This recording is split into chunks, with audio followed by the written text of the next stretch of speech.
Hey traders, this is Danielle, and I'm here to tell you the new and updated levels in PLTR after this ticker has fallen quite a bit over the past few weeks at least.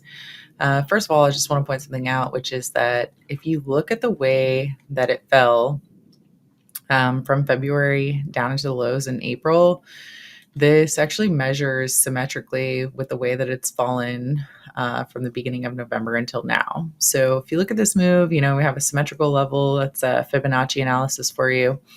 And that tells you that the key zone of support is at 148. Now, I also want to point out that we have a weekly squeeze right here.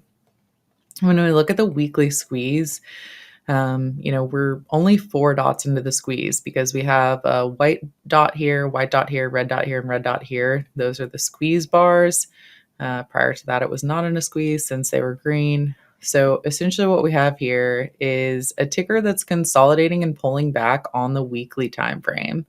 And then if you look at the daily time frame, you might notice, well, man, that doesn't really look very good. It's broken through the 50 simple. It had this huge fall last week.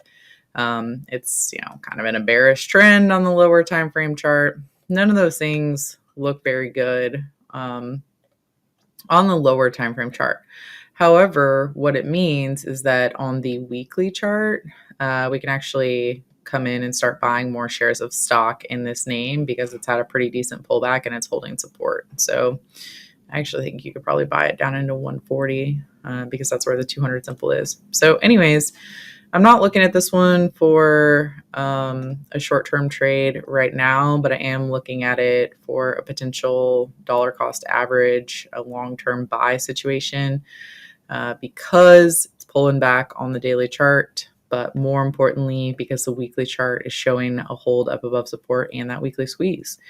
So entries around here would have a price target of 223 to 250. So, you still have some pretty decent upside potential, especially if you do pull back down into, I'd say 148, 140, 148. So that's what I have for you here for long-term weekly squeeze. Come join us in the trading room if you want some more squeeze ideas. Hey traders, thanks for watching this video. If you want to make sure that you get all of our free trading content, make sure you hit subscribe and also give us a like and comment down below. If you want to learn more about us and if you want to join us for live trading in real markets with real money, make sure you go to simplertrading.com where you can join us for more info. Thank you very much and have a great day.